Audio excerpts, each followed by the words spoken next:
How are you. Welcome to SST की पाठशाला। और आज के क्लास में हम लोग डिस्कस करने वाले हैं मैन्युफैक्चरिंग इंडस्ट्रीज। इसके जो वीडियो है इसका हम लोग डिस्कशन कर चुके हैं और आज की क्लास में हम लोग इससे जो इम्पोर्टेंट क्वेश्चन आने वाला है उसके बारे में डिटेल डिस्कशन करेंगे। तो आप वीडियो के साथ बने रहिए ताकि हम लोग अच्छा से डिस्कस कर पाए। ठीक है। और जान पाए कि इससे रिलेटेड किस तरह के क्वेश्चंस आ रहे हैं बोर्ड में और कैसे हम उसका प्रॉपर आंसर लिख सकते हैं। ठीक है।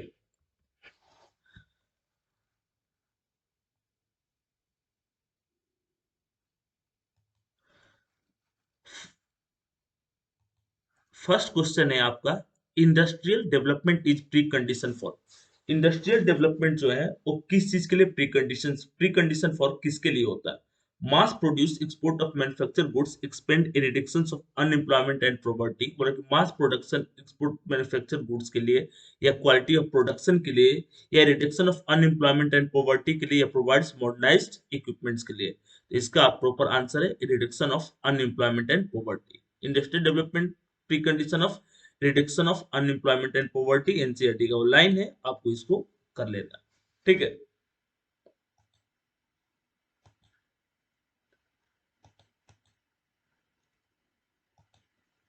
नेक्स्ट क्वेश्चन है आपका, export of manufacture goods expand. Work export of manufacture goods यानी कि मैन्युफैक्चर गुड्स अगर मैन्युफैक्चर गुड्स एक्सपेंड होगा तो उससे क्या होगा। Mass production, quality production, trade and commerce या इंडस्ट्रीज। तो एक्सपोर्ट ऑफ मैन्युफैक्चर गुड्स से ट्रेड एंड कॉमर्स जो है वो फुल राइज होगा। तो इसका ऑप्शन नंबर सी आपका आंसर। ठीक है।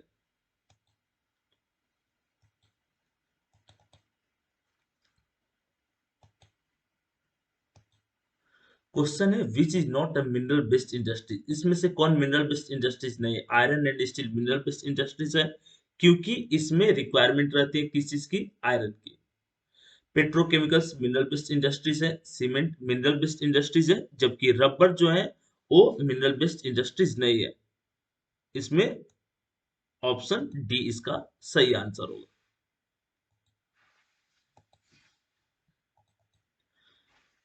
अब यहां पर देखिए क्वेश्चन है, sugar, toothpaste, paper, sewing machines are produced by basic industries, consumer industries, small scale industries या लाइट इंडस्ट्रीज। तो इसका प्रॉपर आंसर है कंज्यूमर इंडस्ट्रीज। ठीक है।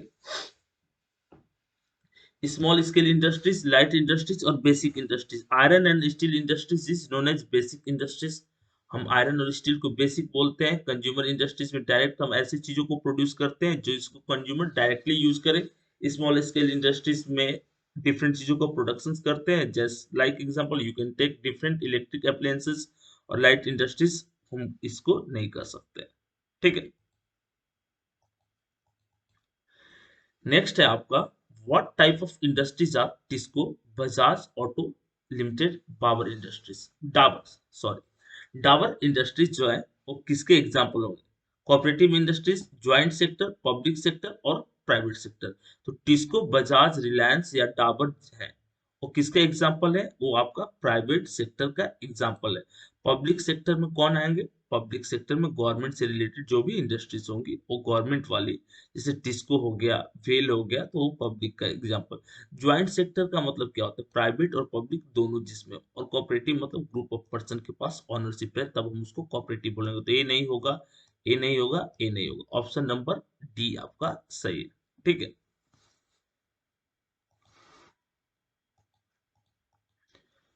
क्वेश्चन है, why is weaving highly decentralize. जो वीविंग है वो हाईली डिसेंट्रलाइज है। क्यों डिसेंट्रलाइज है, to get more production, to attract more workers, to incorporate traditional skills and design of weaving in cotton, silk, zari and embroidery. To in, यहाँ देख लीजिए, इसमें ऑप्शन नंबर सी होगा क्योंकि to incorporate traditional skills and design of weaving in cotton, silk, zari, embroidery. अलग अलग जगहों पे हाईली स्किल्ड वीवर्स होते हैं जो इस तरह से रिलेटेड चीजों का प्रोडक्शन करते हैं। ठीक है। Option number C is the right answer. Next question है आपका, which is the important spinning centre of country. Spinning centre की बात कर रहे हैं यहाँ पे, प्रोडक्शन की बात नहीं कर रहे हैं। और कॉटन के सबसे लार्जेस्ट प्रोड्यूसर की बात करते तब वहां पर आंसर महाराष्ट्र हमारा होता। लेकिन यहाँ पे बोले स्पिनिंग सेंटर, कौन है? तो स्पिनिंग सेंटर गुजरात है। एक चीज और हम लोग जानते हैं, Ahmedabad is known as Manchester of India, उसको इंडिया का मैनचेस्टर भी कहा जाता है, और अहमदाबाद गुजरात में है। गुजरात को स्पिनिंग सेंटर ऑफ कंट्री बोलते हैं। ठीक है। Most of the production of weaving is done in, जो मैक्सिमम वीविंग है वो कहाँ होता है? लार्ज यूनिट्स में वीविंग होगा नहीं, मेडिकोर यूनिट्स, बिग फैक्ट्रीज नहीं, फ्रेगमेंटेड स्मॉल यूनिट्स में वीविंग का मैक्सिमम पार्ट होता है। तो ऑप्शन नंबर डी 8 का सही है। What are the factors responsible for the location of jute mills in the Hooghly Basin? Hooghly basin के किनारे ही जूट मिल क्यों सेटअप है? Abundant water for processing raw jute. Abundant water available है किस चीज के लिए? रॉ जूट के लिए। ठीक है। तो इसमें कौन सा ऑप्शन होगा? Option number A.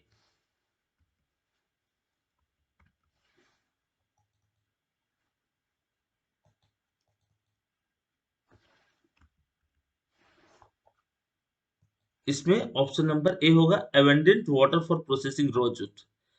Hooghly river के किनारे जूट के प्रोडक्शन का एक मेन रीजन हो जाता है कि हुगली रिवर जो है अप्रॉक्स 90 किलोमीटर लेंथ और 3 to 5 किलोमीटर विड्थ की एक सॉइल बेल्ट फॉर्म करती है, जो सबसे फर्टाइल सॉइल रीजन्स में से एक है। सेकेंड पॉइंट की इसके पास में ही कोलकाता एक बड़ा मार्केट है, कोलकाता पोर्ट भी सिचुएटेड है, साथ ही साथ चीप रेट में लेबर भी अवेलेबल हो जाते हैं। इसके कारण हुगली रिवर जो है, सब हुगली रिवर और उसके आसपास वाला जो रीजन है वो सबसे सुटेबल माना जाता है जूट के प्रोडक्शन के लिए।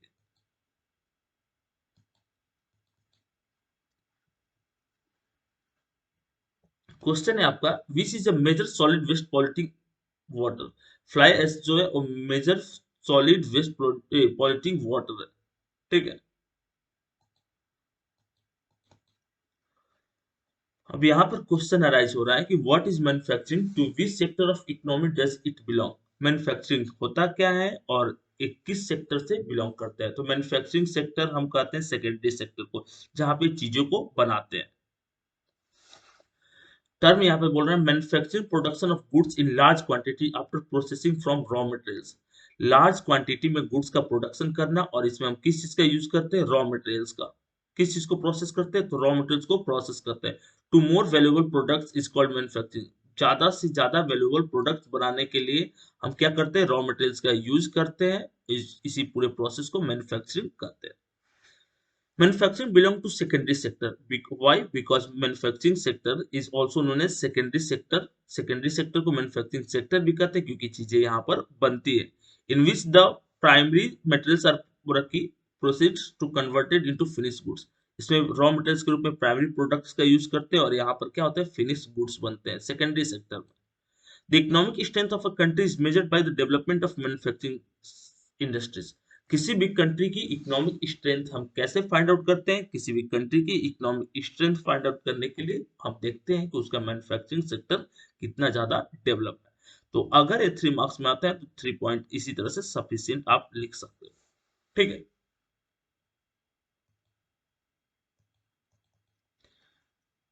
क्वेश्चन है बड़ा इंटरेस्टिंग सा क्वेश्चन है, agriculture and industries are not exclusive to each other but move hand in hand, give argument in favour of this statement. Agriculture और इंडस्ट्री जो है एक्सक्लूसिव नहीं है एक दूसरे का, बट मूव इन हैंड कैसे? तो इसके रिलेटेड इसके आंसर को देखते हैं। Agriculture and industry in India are inseparable of interdependent on each other. एक दूसरे से इतने ज्यादा इंक्लूडेड हैं कि इनको सेपरेट हम नहीं कर सकते। एग्रो इंडस्ट्रीज इन इंडिया है boosted agriculture by raising it's productivity. Agro industries जो है इन इंडिया है बूस्टेड एग्रीकल्चर। अगर एग्रो इंडस्ट्रीज आपका अपलिफ्ट होगा तो एग्रो बेस्ड इंडस्ट्रीज के रॉ मटेरियल्स ज्यादा अवेलेबल हो जाएगा और इससे प्रोडक्टिविटी इंक्रीज करेगी। Industry depend on agriculture for their raw materials, example cotton, textile industries या डिफरेंट आपके फूड आइटम्स वाले इंडस्ट्री। फूड आइटम्स डिपेंड करते हैं जैसे important grains, staple foods, rice, wheat, मेज। Industries provide many agriculture inputs like irrigation, pumps, fertilizer, insecticide, PVC pipes, machines and tools। ये जो अभी आप देखो pump, fertiliser, insecticide, PVC pipe, machine और टूल्स, ये सारे जो है वो मैन्युफैक्चरिंग सेक्टर में बनते हैं। और ये किसके लिए इंपॉर्टेंट होते हैं? काफी ज्यादा इंपॉर्टेंट है फार्मर के लिए, ताकि वो फार्मिंग कर पाए। Manufacturing industries have assisted agriculture to increase their production and also made the production process very efficient. Production process को very efficient बनाने के लिए या प्रोडक्शन को और भी ज्यादा कैपेबल करने के लिए हम जितना ज्यादा मॉडर्न इनपुट्स का यूज करेंगे प्रोडक्शन हम प्रॉपरली कर पाएंगे, चाहे हम ट्रैक्टर की बात करें या इंसेक्टिसाइड और पेस्टिसाइड्स की बात करें, फर्टिलाइजर की बात करें। और ये सारे बनते कहाँ पे? मैन्युफैक्चरिंग सेक्टर्स यानी सेकेंडरी सेक्टर में बनते हैं। तो हम कह सकते हैं कि दोनों एक दूसरे पे डिपेंड है। Manufacturing industries have assisted agriculturists to increase their production and also made the production process very efficient. काफी परफेक्ट ये बनाते हैं। Development of different modes of transport by industrial sector has not only hand in hand to obtain agriculture input but has also helped them trade their product। बोल रहा है कि ये अपनी रिक्वायरमेंट को ही फुलफिल नहीं करते बल्कि ट्रेड भी करते, व्यापार भी करते इन प्रोडक्ट का। और व्यापार ट्रेड करके क्या करते हैं? वो और भी ज्यादा प्रोराइज करते हैं। इस गिवन एग्जांपल से हम क्लियर समझ गए हैं कि सेकेंडरी सेक्टर या जो मैन्युफैक्चरिंग सेक्टर है कहीं ना कहीं हेल्प करता है। किसको हेल्प करता है? तो एग्रीकल्चरल सेक्टर को हेल्प करता है। ठीक है।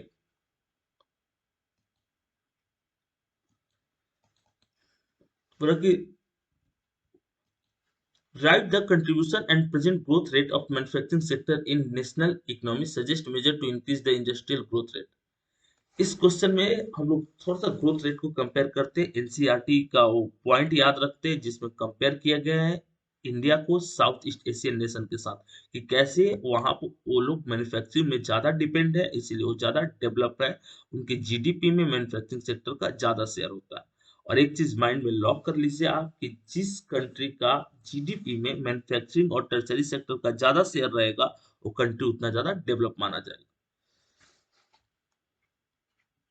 But the share of manufacturing sector has strengthened at the 17% of GDP. The trend of growth rate over the last decade has been around 7% per annum। GDP में total share कितना है? 17%। और 17% plus यहाँ पर एक चीज और 10% माइनिंग क्वेरिंग ये सब ऐड कर देंगे तो टोटल शेयर जो हो जाएगा वो 27% है। एनसीईआरटी एक्सप्लेनेशन में आपको बताया गया है इस चीज को।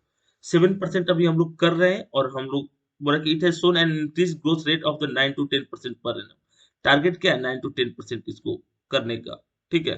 The desired growth rate over the next decade, और नेक्स्ट डिकेड में हम क्या करेंगे? इसको 12% करेंगे, 7%। और इंक्रीज ग्रोथ रेट जो है 9 to 10% है। नेक्स्ट डिकेड में हमारा टारगेट है 12%। To attain this target following steps can be taken. Appropriate policy interventions by the government. Government एक प्रॉपर पॉलिसी लॉन्च करे, इस पे प्रॉपरली उस पे फंक्शंस करे ताकि ये क्या कर सके, हम आप लोग जो भी टारगेट रखे हो ग्रोथ रेट का उसको अचीव कर ले। Renewed efforts by the industry to improve productivity. Productivity को इम्प्रूव करने के लिए मॉडर्न इनपुट्स का यूज करेंगे, साथ ही साथ जो फंक्शंस है रेगुलेशंस है उसको भी प्रॉपर कर देंगे। तब जा करके हम अपने ग्रोथ रेट को टारगेट कर पाएंगे। और जो आपके साउथ ईस्ट एशियन कंट्री है जहां पर प्रोडक्शन जो है 25% से लेकर के 35% तक टोटल शेयर होता है, इस चीज का टोटल शेयर इनका मैन्युफैक्चरिंग सेक्टर में होता है, इसलिए वो ज्यादा डेवलप है। तो उनके कंपेयर में हम लोगों को भी ऐसा करना होगा।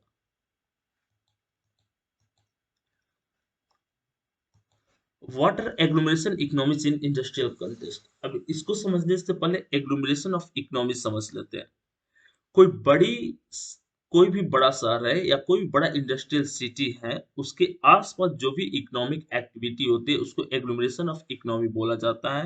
जैसे एक बड़ी इकोनॉमिक एक्टिविटी को सपोर्ट करने के लिए जो छोटी छोटी इकोनॉमिक एक्टिविटी होती है उसको एग्लोमरेशन ऑफ इकोनॉमी कहते हैं। Where many industries tend to come together to make use of the advantages offered by the urban centers known as agglomerations economies। इसको हम क्या बोलते हैं? agglomerations economies भी कहते हैं।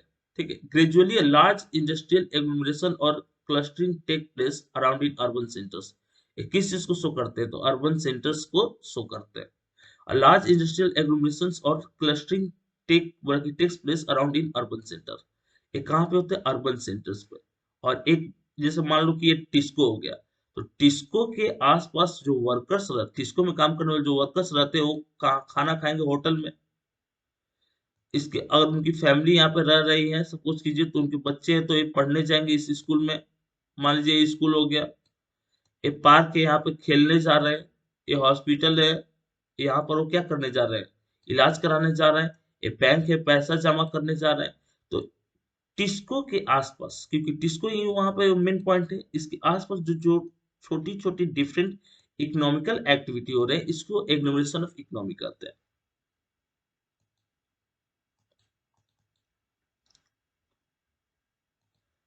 Classify industries on the basis of capital investment, capital investment के base पे इंडस्ट्रीज को क्लासिफाइड करना है। ठीक है, और यहाँ पर दो चीजें हैं।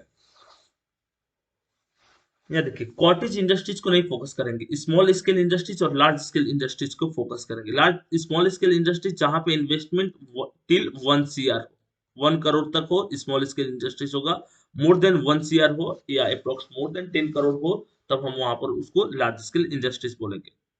If the investment is more than 1 crore rupees in any industries, it is considered as a large scale industries। तब हम इसको लार्ज स्केल इंडस्ट्रीज कहते हैं जब 1 करोड़ से ज्यादा इन्वेस्टमेंट हो। जैसे iron iron and steel industries, cement industries. ठीक है, तो ये क्या हो जाएंगे, लार्ज स्केल इंडस्ट्रीज हो जाएंगे। और जब इन्वेस्टमेंट देखिए 1 करोड़ तो दिया हुआ है, बट हम इसको थोड़ा सा इंक्रीज कर देते हैं, 10 CR कर देते हैं। ठीक है, एनसीईआरटी में इतना ही दिया हुआ, बट हम इसको थोड़ा सा इंक्रीज करेंगे। और टिल 1 करोड़ तक जिसमें इन्वेस्टमेंट हो, स्मॉल स्केल इंडस्ट्रीज होगा, जैसे plastic industries, toy industries. This is example of small scale industries, और वो क्या है, लार्ज स्केल इंडस्ट्रीज का एग्जांपल है। ठीक है,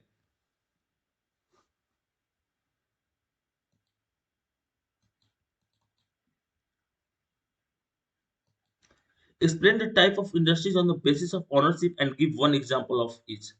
ऑनरशिप के बेस पे इंडस्ट्रीज के कितने टाइप्स हैं, तो ऑनरशिप के बेस पे एक है पब्लिक सेक्टर, दूसरा private, third is joint and cooperative. MCQ में भी इस क्वेश्चन को हम लोग किया है। पब्लिक सेक्टर का मतलब गवर्नमेंट की ऑनरशिप जिस पे रहती है उसको हम पब्लिक सेक्टर कहते हैं। जैसे भेल, Bharatiya heavy electronic limited. SAIL, steel authority of India limited. Private sector industries are owned and operated by individual और a group of individuals. Private sector industries जो है वो ग्रुप ऑफ इंडिविजुअल्स या किसी इंडिविजुअल पर्सन द्वारा हेल्ड किया जाता है। और उसमें TISCO, Bajaj auto, auto, Bajaj auto limited या डाबर इंडस्ट्रीज, इसके अलावा और भी रिलायंस, अडानी ग्रुप, बहुत सारे एग्जांपल हो सकते हैं। ठीक है, ज्वाइंट सेक्टर का मतलब होता है प्राइवेट प्लस पब्लिक। ठीक है, और इसमें इसका एग्जांपल है oil, oil India limited is example of joint sector industries. ठीक है, और कोऑपरेटिव सेक्टर की अगर बात करेंगे तो cooperative sector are owned and operated by producer और सप्लायर्स ऑफ रॉ मटेरियल्स। इसमें प्रोड्यूसर्स और सप्लायर के द्वारा होता है कोऑपरेटिव सेक्टर। और इसमें जो मेनली है कोऑपरेटिव सेक्टर में वो शुगर इंडस्ट्रीज ऑफ महाराष्ट्र है। ठीक है, या इसके अलावा क्या है, जो मिल्क के यूनिट्स होते हैं, सुधा, वो है। ठीक है, या इसके अलावा हम किसको लिख सकते हैं, अमूल को। और जब हम अमूल लिख रहे हैं तो इसका फुल फॉर्म भी डिस्कस करेंगे, आनंद मिल्क यूनियन लिमिटेड। तो जो भी आपके डेयरी प्रोडक्ट्स, डेयरी फार्मिंग है या इससे रिलेटेड जो वर्क है या शुगर इंडस्ट्रीज है, वो कोऑपरेटिव सेक्टर का एग्जांपल होता है। ठीक है,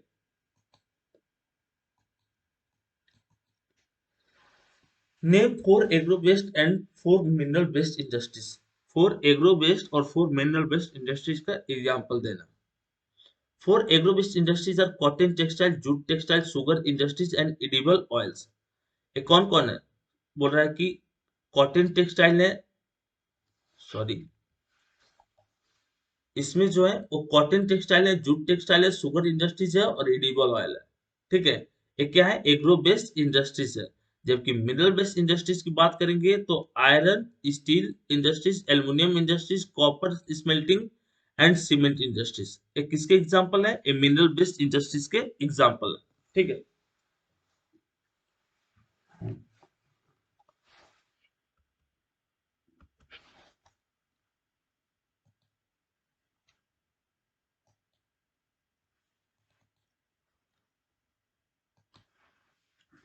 write the stages of development of cotton textile industries in India from ancient to modern times। बोला कि कॉटन टेक्सटाइल इंडस्ट्रीज का डेवलपमेंट कैसे हुआ।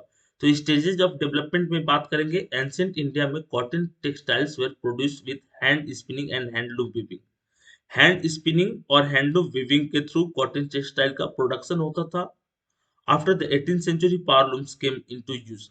18th century के बाद पावर लूम्स आया जिससे कॉटन टेक्सटाइल का प्रोडक्शन ज्यादा होने लगा। ठीक है, इसमें बोला और traditional industry suffered setback during the colonial period because they could not compete with the mill made clothes from England. ये compete नहीं कर पा रहे थे, किससे compete नहीं कर पा रहे थे, जो मिल मेड क्लोथ्स थे इंग्लैंड के, उससे compete नहीं कर पा रहे थे. Today there are nearly 1600 cotton and human made fiber textile mills working at various levels and owned at various sectors. कितने? Near about 1600 cotton और human made fiber textile है. It is decentralised industries today. और ये क्या है? Highly decentralised है, अलग अलग पार्ट में इंडिया में. डिसेंट्रलाइज होने का एक मेन कारण क्या होता है? डिसेंट्रलाइज होने का एक मेन रीजन है ट्रांसपोर्टेशन सिस्टम का फास्ट हो जाना, जिससे जो इंडस्ट्रीज है अलग अलग रीजन में डेवलप हो गई, जिसके कारण हम उसका प्रोडक्शन कहीं और करते हैं, जबकि पैकेजिंग की बात करेंगे, वीविंग की बात करेंगे, कलरिंग की बात करेंगे, डाइंग की बात करेंगे, तो अलग अलग रीजन में करते हैं.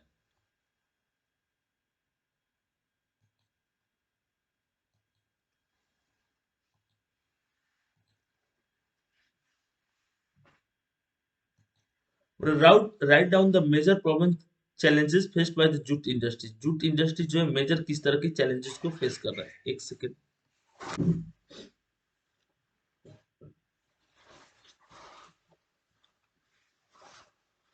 क्वेश्चन यहाँ पर बोल रहा है write down the major problem challenges faced by the jute industry. Jute industry जो है किस तरह के चैलेंजेस को फेस कर रही है? The major challenge faced by the jute industry is stiff competition in international market from synthetic substitutes. Jute industries क्या है? इसको एक कंपटीशन फेस करना पड़ रहा है इंटरनेशनल मार्केट में. किसके साथ कंपटीशन फेस करना पड़ रहा है? तो जो सिंथेटिक फाइबर्स है उनके साथ कंपटीशन फेस करना पड़ रहा है. Stiff competition from the other competitors like Bangladesh, Brazil, Philippines, Egypt and Thailand. इसके अलावा बांग्लादेश, ब्राजील, फिलीपींस, इजिप्ट और थाईलैंड भी लार्ज स्केल में प्रोडक्शन कर रहे हैं जूट का. The demand for jute product is decline both in international as well as domestic market. International के साथ साथ डोमेस्टिक मार्केट में भी जूट का प्रोडक्शन कंटिन्यू डिक्लाइन हो रहा है, और कंटिन्यू डिक्लाइन होने का एक मेन रीजन है कि इसका डिमांड भी कम हो रहा है. The cost of production is high and many jute mills still have working obsolete machinery. पुरानी मशीनों को यूज करते हैं और प्रोडक्शन प्रोसेस काफी स्लो है, कॉस्ट ऑफ प्रोडक्शन काफी हाई है. कंपेरेटिवली सिंथेटिक फाइबर कम प्राइस में मिल जाते हैं, जिसके चलते जूट मिल जो है कंटिन्यू डिक्लाइन कर रहे हैं.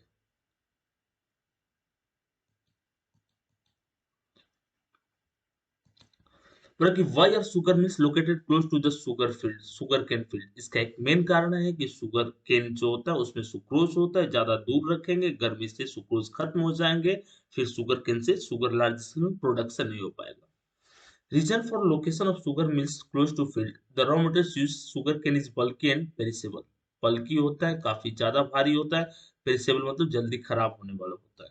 It cannot be transported to long distance because its sucrose content dries up fast. जल्दी सूख जाते हैं, इसीलिए हम ज्यादा दूर तक इसको ट्रेवल नहीं करा सकते. So it should be proceeds within 24 hours its harvest. इसको 24 घंटे के अंदर में प्रोसीड करना रहता है. अगर ज्यादा देर करेंगे सुक्रोज खत्म हो जाएंगे, फिर फायदा नहीं होगा, शुगर केन से शुगर नहीं बना पाएंगे. ठीक है.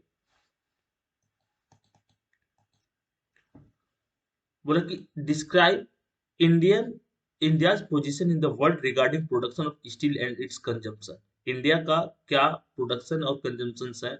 India produces 32.8 million ton of steel. India जो है 32.8 मिलियन टन ऑफ स्टील का प्रोडक्शन करता है. India rank 9th among the world crude steel producers. India जो क्रूड स्टील प्रोडक्शन के मामले में बात करेंगे तो 9th रैंक पे लाइज करता है. The largest producer of sponge iron जबकि एकदम रॉ फॉर्म में जो आयरन होता है उसका लार्जेस्ट प्रोड्यूसर है. How for it it's per capita consumption per annum is only 32 kg. और एक बात माइंड में लॉक कर लीजिए, जैसे किस कंट्री का करेंसी कितना स्ट्रांग है, टेक्नोलॉजिकली कितना एडवांस है, उसके साथ साथ कौन सा कंट्री कितना ज्यादा स्टील का प्रोडक्शन कर रहा है, इस पे भी डिपेंड करता है. प्रोडक्शन के साथ साथ कंजम्पशन रेट पे भी किसी भी कंट्री के डेवलपमेंट को शो किया जाता है.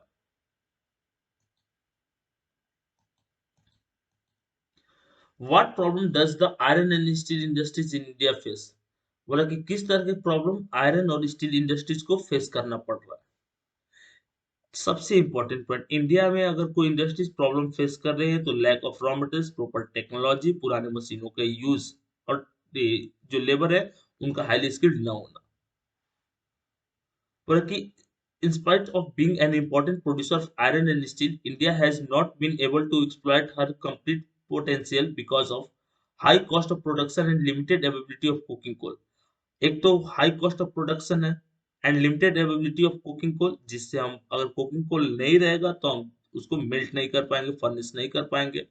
Lower productivity of labour, labour की प्रोडक्टिविटी काफी कम है। इरेगुलर सप्लाई ऑफ एनर्जी, और जो एनर्जी है उसकी सप्लाई इरेगुलर है।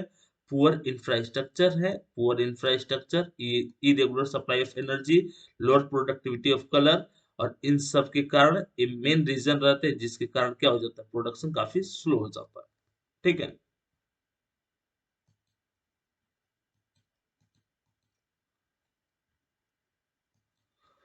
Write four characteristics and four major uses of aluminium. चार कैरेक्टरिस्टिक्स और चार मेजर यूजेज ऑफ एल्युमिनियम। बोलेंगे फोर कैरेक्टरिस्टिक्स की बात करेंगे, it is a light metal. Aluminium क्या होता है, काफी लाइट मेटल होता है, एरोप्लेन बनाने में यूज कर देंगे। इट इज रेसिस्टेंट टू कोरेजन, जल्दी कोरेज नहीं होता है आयरन के जैसा। It is a good conductor of heat, heat का अच्छा कंडक्टर होता है, वायर बना लेंगे इलेक्ट्रिक अप्लायंसेस में। It is malleable and becomes strong when mixed with other metals. Malleable होता है, पीट करके इसको थिन शीट बना लेंगे और स्ट्रॉन्ग मेटल के साथ अगर इसको मिक्स कर देंगे और भी ज्यादा स्ट्रॉन्ग हो जाता है। तो कुछ स्पेशल फीचर के कारण एल्युमिनियम को हम क्या बोलते हैं, एल्युमिनियम के पास कुछ स्पेशल फीचर्स है। ठीक है। और इसको बॉक्साइट से ऑरिजिनेट किया जाता है। ठीक है। बॉक्साइट से एल्युमिनियम बनता है, एक बात माइंड में लॉक कर लीजिए, एल्युमिनियम का और खोजने नहीं निकलिएगा। Give reason to highlight the importance of chemical industries in India. Chemical industries का टोटल जो पार्टिसिपेशन है जीडीपी में वो 3% है। It is the third largest in Asia and occupies 12th position in the world in the terms of size. अगर इसकी size की बात करेंगे तो एशिया में थर्ड पोजीशन पे लाइज करता है। चाइना और जापान में भी आगे होंगे, और पूरे वर्ल्ड में 12th पोजीशन पे लाइज करता है। It comprises both large and small scale manufacturing units producing a variety of items. अलग अलग वैरायटी ऑफ आइटम्स का प्रोडक्शन करते हैं। अब वैरायटी ऑफ आइटम्स का प्रोडक्शन करते हैं, ragging work ranging from plastic, rubber, soaps, chemical fertiliser to pharmaceuticals. बोल रहा है कि plastic, rubber, soaps, chemical fertiliser और टू फार्मास्यूटिकल्स में हम इस क्या करते हैं, अलग अलग चीजों का प्रोडक्शन करते हैं। The chemical industry is its own largest consumer. Chemical industry जो है ऑलरेडी लार्जेस्ट कंज्यूमर है। Basic chemical undergo processing to further produces other chemicals that are used for industrial applications, applications agriculture और directly for consumer markets.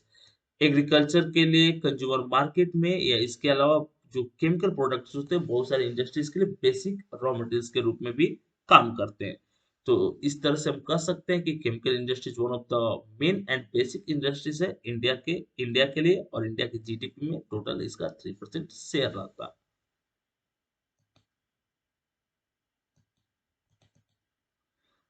बड़ा ही आसान सा question है, name the fertiliser which India need to import and why.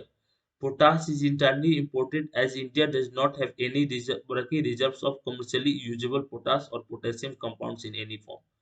तो India के पास नहीं potash है नहीं पोटेशियम कंपाउंड्स है, इसका हम लोग इंपोर्ट करते हैं चाइना से। तो एक फेमस क्वेश्चन है, पूछता भी है। तो पोटाश इंडिया के पास नहीं है, चाइना से हम लोग इसको क्या करते हैं, इंपोर्ट करते हैं, मंगाते हैं। ठीक है।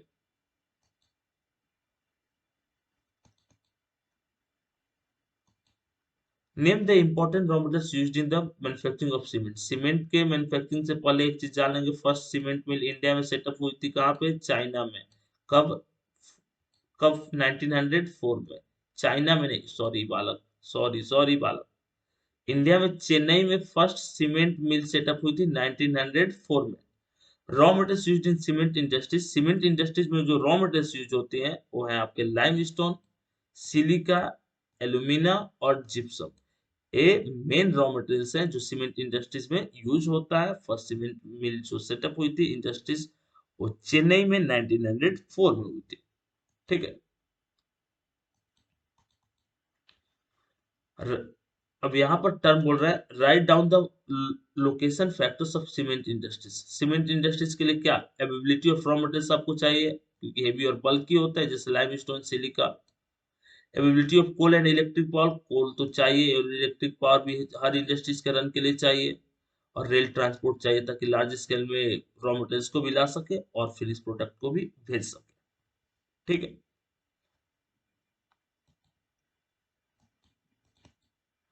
Suggest measure to control air pollution caused by industries.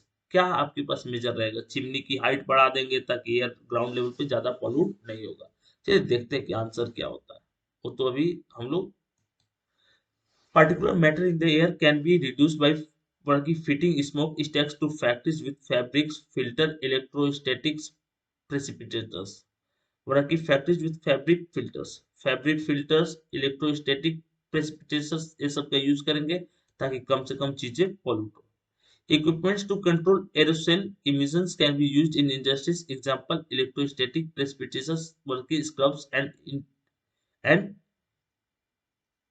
कि इनर्शियल सेपरेटर्स यूज करेंगे ताकि जो स्मोक है वो प्रॉपरली वहां से रिलीज हो सके। Smoke can be reduce by using oil और gas instead of coal in factories. Oil और गैस का यूज करेंगे कोल की जगह पे ताकि कम से कम स्मोक रिलीज हो और एयर पोल्यूशन को कम किया जा सके। ठीक है। Explain the proactive approach adopted by the national thermal power corporation. Question 1 mark पूछ देगा। एनटीपीसी का full form national thermal power corporation होगा। For preserving the natural environment and resources. क्या है आपके पास method? Work optimum utilisation of equipment by adopting latest technique and upgrading existing equipment. एक तो एग्जिस्टिंग इक्विपमेंट जो है उसको अपग्रेड करेंगे। Minimising waste generation by maximising ash utilisation. Waste generate कम करेंगे और जितने भी बेकार के जो राख ये सब है उसका मैक्सिमम यूज करेंगे। Providing green belt for nurturing ecological balance. Green belt provide करेंगे, ट्री प्लांट करेंगे ताकि इकोलॉजिकल बैलेंस बनेगा। Reducing environmental pollution through as ponds management, as water recycling system or liquid waste management। Liquid waste management जो राख होते हैं उसका proper management करेंगे, उसको प्रॉपरली डंप करेंगे ताकि ज्यादा से ज्यादा हम क्या कर सके, ज्यादा से ज्यादा हम उसको रेगुलेट कर सके। ठीक है।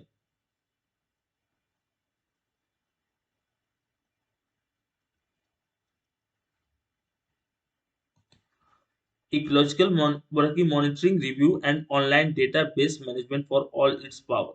ऑनलाइन डेटाबेस मैनेजमेंट भी करेंगे ताकि हम इसको क्या कर लेंगे, प्रॉपरली रेगुलेट कर सके। और रेगुलेट करना इसेंशियल रिक्वायर्ड होता है। ठीक है।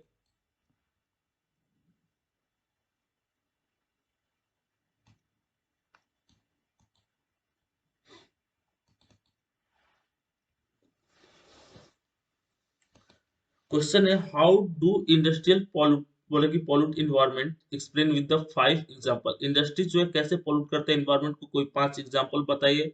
तो एयर पोल्यूशन में हम अलग अलग तरह की इंडस्ट्री सेटअप करते हैं या लार्ज स्केल व्हीकल्स का यूज करते हैं जिसके थ्रू एयर पॉल्यूट होता है। ठीक है। और इसमें क्या होता है, अगर ज्यादा से ज्यादा इंडस्ट्रीज का यूज करेंगे, व्हीकल्स यूज करेंगे तो एयर पोल्यूट होगा। इसके लिए हम मिनिमम यूज करेंगे या ऐसी व्हीकल्स का यूज करेंगे जिससे कम से कम कार्बन डाइऑक्साइड रिलीज हो, कार्बन मोनोऑक्साइड ये सब रिलीज हो।